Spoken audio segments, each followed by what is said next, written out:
की और एक और बड़ी खबर, इस वक्त की बड़ी खबर आ रही है। पत्रकारों को भी राजभवन के भीतर बुला लिया गया है, तो एक और नया अपडेट सामने आ गया है। तो अब तस्वीरें एकदम साफ होगी। अभी तक जो तमाम चीजें आ रही थी, तमाम सवालों पर कुछ लोग बोलने से बच रहे थे, वो सारी तस्वीर कुछ ही मिनटों में स्पष्ट होने वाली है। एबीपी न्यूज की लगातार नजर बनी हुई है। महाराष्ट्र राजभवन में अब पत्रकारों को भी भीतर बुला लिया गया है। और चलिए, कृष्णा इस वक्त राजभवन के अंदर मौजूद है। कृष्णा, पत्रकारों को बुला लिया गया है अंदर, अब क्या कुछ होने वाला है, क्या मौके पर चल रहा है?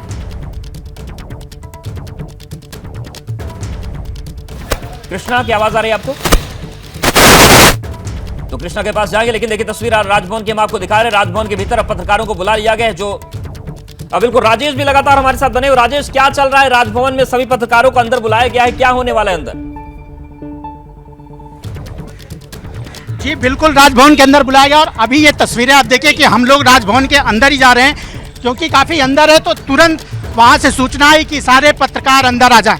यानी कि कुछ बड़ा होने वाला है, कुछ फैसला होने वाला है और कुछ वहां पे डेवलपमेंट होने वाला है। इसको लेकर के जो है यहाँ राजभवन के अंदर जो है पत्रकार बुलाए गए हैं। तो हम लोग अभी अंदर जा रहे हैं और क्या बड़ी जो है राजनीति में, महाराष्ट्र की राजनीति में डेवलपमेंट होगा, थोड़ी देर में वो खबर आने वाली है।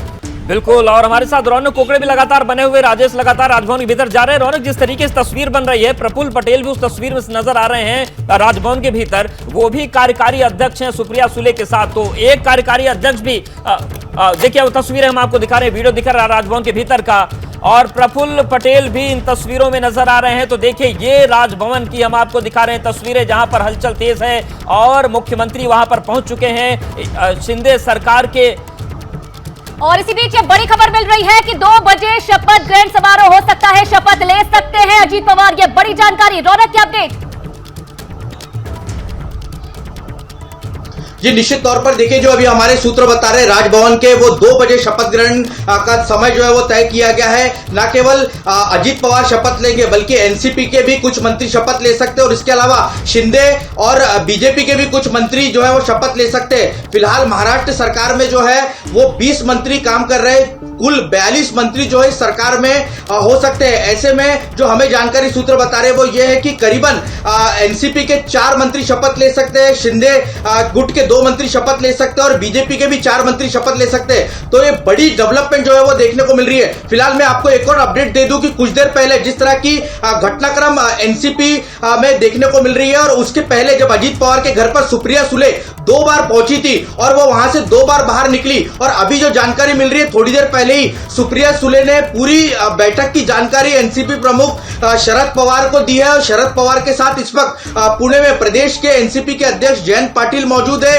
रोहित पवार मौजूद है, और सुप्रिया सुले भी मुंबई से पुणे के लिए रवाना हो गई है। तो बड़ी खबर यह है कि ये सभी घटनाक्रम होने के बाद एनसीपी प्रमुख शरद पवार भी एक प्रेस कॉन्फ्रेंस कर अपनी भूमिका जो है साफ करते दिखेंगे। लेकिन ये जो हम एक और अपडेट दे देते हैं, अजीत पवार बन सकते हैं मंत्री। और देखिए, राजभवन की तस्वीरें हैं, कुर्सियां सजा दी गई हैं, और जो जानकारी मिल रही है कि शपथ ग्रहण की तैयारी है। और देखिए, तस्वीरें भी दिखा रहे हैं आपको, रेड कारपेट से सजा मंच भी नजर आ रहा है, कुर्सियां वहां पर लगी हैं, सभी वहां पर जो विधायक हैं वो बैठ गए हैं। अजीत पवार मौजूद हैं, प्रफुल्ल पटेल भी नजर आ रहे हैं। तो अजीत पवार बन सकते हैं मंत्री। और ये देखिए तस्वीरें हम आपको दिखा रहे हैं। तो महाराष्ट्र की जो राजनीति, उससे बहुत बड़ी तस्वीर, बहुत बड़ा डेवलपमेंट सामने आया है। थोड़ी देर में डिप्टी सीएम पद की शपथ ले सकते हैं अजीत पवार। प्रफुल्ल पटेल भी वहां पर मौजूद हैं। जानकारी छगन भुजबल की भी आ रही है। तमाम चीजों पर निगाहें बनी है, लेकिन राजभवन की तस्वीरें आपको दिखा रहे हैं। पत्रकारों को भी अंदर बुला लिया गया है, और तेजी से राजनीतिक घटनाक्रम महाराष्ट्र की राजनीति के बदलते चले जा रहे हैं। बिल्कुल, ये तस्वीरें लगातार हम अपने दर्शकों को दिखा रहे हैं, किस तरीके से महाराष्ट्र में सियासी घटनाक्रम बदलता जा रहा है।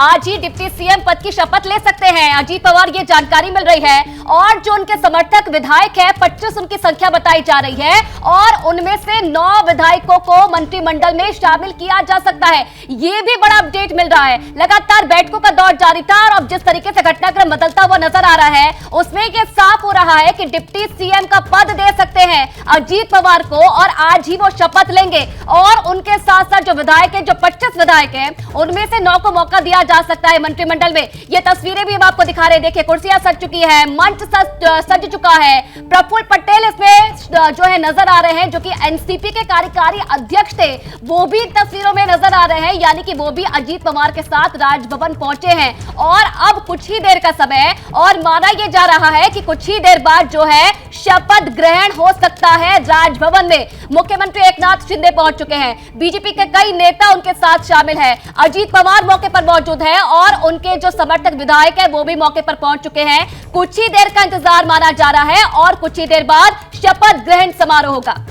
तो देखिए तस्वीर हम आपको दिखा रहे हैं, अजीत पवार डिप्टी सीएम बनेंगे और अब देखिए राजभवन की तस्वीर आपको दिखा रहे हैं किस तरीके से वहां पर कुर्सियां लगी हुई हैं। जो अजीत पवार के समर्थक 29 विधायक है वो पहुंच गए हैं, मुख्यमंत्री एकनाथ शिंदे पहुंच गए हैं, इनके साथ ही साथ कई बीजेपी जो एकनाथ शिंदे सरकार है उनके मंत्री वहां पर मौजूद हैं और एनसीपी के 53 में से 29 विधायक यहां पर पहुंच गए हैं। ये भी एक बहुत बड़ी खबर है। और देखिए प्रफुल्ल पटेल भी राजभवन पहुंचे हैं, वो तस्वीर हम आपको दिखा रहे थे, लेकिन प्रफुल्ल पटेल जो कि वर्तमान में एनसीपी के कार्यकारी अध्यक्ष हैं, 2 ही कार्यकारी अध्यक्ष बनाए गए थे, इससे पहले पद नहीं हुआ करता था, लेकिन सुप्रिया सुले जो कि शरद पवार की बेटी उनको बनाया गया कार्यकारी अध्यक्ष, प्रफुल्ल पटेल को कार्यकारी अध्यक्ष बनाया गया एनसीपी का, लेकिन एनसीपी के जो मौजूदा कार्यकारी अध्यक्ष प्रफुल्ल पटेल वो भी मौजूद हैं, अजीत पवार वहां पर पहुंचे ही हैं, 29 विधायक वहां पर मौजूद हैं। अजीत पवार बन सकते हैं डिप्टी सीएम और छगन भुजबल को भी बड़ा पद, मंत्री पद संभव है, क्योंकि छगन भुजबल भी नाराज चल रहे थे, उन्होंने भी अपने लिए प्रदेश अध्यक्ष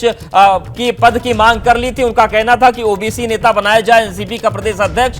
तो ऐसे में ये एक बड़ी तस्वीर निकलकर सामने आ रही है, एनसीपी के लिए एक बड़ा सियासी संकट। देखिए कुछ नाम हम आपको दिखा रहे हैं। बिल्कुल, छगन भुजबल, हसीब मुश्रीफ इसमें शामिल है और ये वो नाम है जिन्हें माना जा रहा है कि मंत्रिमंडल में शामिल किया जा सकता है। हसन मुश्रीफ का नाम भी इसमें शामिल है और ये तमाम तस्वीरें भी हम आपको दिखा रहे हैं किस तरीके से अब धीरे धीरे करके जो तस्वीरें हैं वो साफ होने लगी है। कई जो नाम है वो भी सामने आने लगे हैं कि किन्हें मंत्री बनाया जा सकता है, किन्हें सूत्रों के अनुसार ये माना जा रहा है कि कई नाम इसमें शामिल है। छगन भुजबल का नाम भी इसमें शामिल है और थोड़ी देर में ही माना जा रहा है कि डिप्टी सीएम पद की शपथ लेंगे अजीत पवार। लेकिन उससे पहले ये तस्वीरें आप देखिए जिसमें कई बड़े चेहरे आपको इस वक्त नजर आएंगे। एनसीपी के जो इस वक्त कार्यकारी अध्यक्ष है प्रफुल्ल पटेल वो भी इन तस्वीरों में आपको दिखाई दे रहे हैं और कहीं ना कहीं अब सवाल ये है कि जब अजीत पवार के साथ आए हैं प्रफुल्ल पटेल तो क्या उन्हें भी मंत्रिमंडल में शामिल किया जा सकता है। लगातार रौनक हमें वहां से अपडेट दे रहे हैं। रौनक, क्या अपडेट है और जो मंत्रिमंडल में शामिल किए जाने वाले मंत्रियों के नाम है क्या उसमें प्रफुल्ल पटेल का नाम भी शामिल है? जी देखिए, प्रफुल्ल पटेल इसलिए मंत्री नहीं बन सकते क्योंकि वो केंद्र की राजनीति करते हैं और मुख्य तौर पर वो राज्यसभा से सांसद है। ऐसे ही लोगों को मंत्री बनाया जाएगा जो कि विधायक है। और मुख्य तौर पर इसमें मैं आपको बता दूं कि सबसे बड़ी डेवलपमेंट देखने को मिल रही है हसन मुशर्रफ, जो कि शरद पवार के बहुत करीबी माने जाते हैं। और पिछले दिनों हमने देखा कि जब किरीट सोमैया ने उन पर भ्रष्टाचार के आरोप लगाए थे और मनी लॉन्ड्रिंग का आरोप लगाया था, जिसके बाद उनके यहाँ पर इन्फोर्समेंट डायरेक्टरेट ने भी बड़ी कार्रवाई, छापेमारी की थी। उन्हें 2 बार पूछताछ के लिए भी बुलाया जा चुका है और ऐसे वक्त में अब अगर उनका नाम सामने निकल कर आ रहा है और वे शपथ लेने जा रहे हैं तो कई तरह के सवाल भी जो है यहाँ पर खड़े होते दिख रहे हैं। कि सवाल यह है कि क्या केंद्रीय जांच एजेंसियों का दबाव बनाकर इस तरह से अपने पाले में खींचने की कोशिश बीजेपी और एकनाथ शिंदे जो है वो यहाँ पर करते हुए दिख रहे हैं। इसलिए ये देखना महत्वपूर्ण होगा कि जिस वक्त ये शपथ ग्रहण शुरू होगा क्या उस वक्त हसन मुशर्रफ भी शपथ लेते हैं। ये बड़ी बात जो है वो यहाँ पर देखने वाली और सभी लोगों की इसकी इस और निगाहें होगी। जी बिल्कुल रौनक, ये सवाल ये भी है कि जो ये तमाम नाम दिखा रहे हैं, दिलीप वलसे पाटिल हैं, धनंजय मुंडे हैं, इनका नाम सामने आ रहे हैं, अदिति तटकरे हैं, अनिल पाटिल का नाम है, लेकिन इस पूरी कवायद के बीच राजभवन की तस्वीर दिखा रहे हैं। एनसीपी का क्या होगा, क्योंकि 53 में से 29 विधायक अगर अजीत पवार के साथ पहुंच गए हैं राजभवन, एनसीपी के क्या भविष्य है? ज्या पद्धतीने माननीय नरेंद्र मोदीजींच्या नेतृत्वावर विश्वास ठेवून सन्माननीय एकनाथ शिंदे साहेबांनी हिंदुत्व वाचवण्यासाठी मोदीजींना समर्थन दिलं। आज अजितदादाच्या नेतृत्वामध्ये मोदीजींच्या समर्थनार्थ आणि एकनाथजी देवेंद्रजींना बळ द्यायला एक मोठा अजीत पवार को कौन सा पद दिया जा रहा है, कितने एनसीपी के विधायक शामिल हो रहे हैं?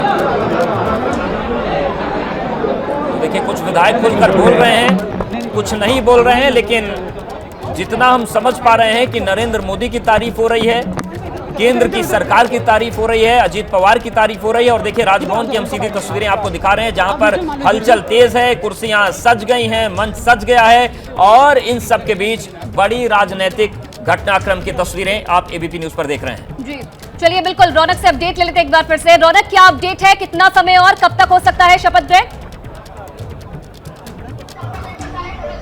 जी देखिए, कुछ ही देर में शपथ ग्रहण समारोह शुरू होगा। हमें जो बताया जा रहा था कि 2 बजे के बाद किसी भी वक्त जो है शपथ ग्रहण समारोह हो सकता है, लेकिन थोड़ी सी देरी इसलिए हो रही है कि मुख्यमंत्री एकनाथ शिंदे, राज्यपाल और इसके अलावा उप मुख्यमंत्री देवेंद्र फडणवीस, अजीत पवार जो है उनके बीच में कुछ चर्चा चल रही है और उसके बाद तुरंत प्रभाव से ये शपथ ग्रहण समारोह जो है वो शुरू हो जाएगा। लेकिन बड़ी बात जो मैं आपको बताना चाह रहा था वो ये था कि वोट शेयर के लिहाज से और खासतौर से लोकसभा चुनाव के पहले जिस तरह से एनसीपी में फूट देखने को मिली है, उससे निश्चित तौर पर बीजेपी को महाराष्ट्र, क्योंकि वो एक फोकस राज्य था, बीजेपी को लगता था कि उत्तर प्रदेश, महाराष्ट्र और बिहार में अगर बीजेपी ने अच्छा परफॉर्मेंस कर दिया तो निश्चित तौर पर प्रधानमंत्री मोदी को फिर एक बार प्रधानमंत्री। बिल्कुल, ये तमाम चीजें, लेकिन रॉनिक्स, एक सवाल ये है जो मैंने थोड़ी देर पहले भी आपसे पूछा था। मोदी जी ने जो संकल्प किया है, मोदी जी के नेतृत्व में इस देश को विश्व का सर्वोत्तम देश बनाने का संकल्प जो मोदी जी ने किया है, आत्मनिर्भर भारत का संकल्प मोदी जी ने किया है, उस संकल्प को साथ देने के लिए अजीत दादा और उनके सारे जो उनके साथ हमारे एनसीपी के सारे विधायक, उनके सारे नेता यहाँ पर आए हुए हैं। आज शपथ ग्रहण भी करेंगे। ये हमारे लिए बहुत आनंद का दिन है, अभिमान का दिन है कि मोदी जी के नेतृत्व में देश और महाराष्ट्र आगे बढ़ेगा और यही जरूरत है देश के लिए, यही महाराष्ट्र की जरूरत है। देखिए, वो तो शपथ विधि के बाद मालूम गिरेगा। मैं शपथ विधि के बाद मालूम हो जाएगा मुझे। जब आपको शपथ विधि होने के बाद सारा चित्र स्पष्ट हो जाएगा। तीनों पार्टी समीकरण मिल रही है, एनसीपी कांग्रेस के साथ शामिल होने का गठबंधन तोड़ दिया, लेकिन दोबारा एनसीपी के साथ मिलकर तो क्या आप लोग की बातचीत हो चुकी? देखिए, आज मोदी जी के नेतृत्व में भारत को मजबूत करने के लिए, महाराष्ट्र को मजबूती देने के लिए ये समीकरण बैठा है और ये अच्छा समीकरण है। ये समीकरण महाराष्ट्र को आगे लेके जाएगा। कितने लोग सब नए शामिल होंगे? ये तो आपको शपथ विधि के बाद मालूम हो जाएगा। शपथ विधि चालू हो जाएगा। तो देखिए, आप सुन रहे हैं अजीत पवार के साथ जो विधायक आ रहे हैं।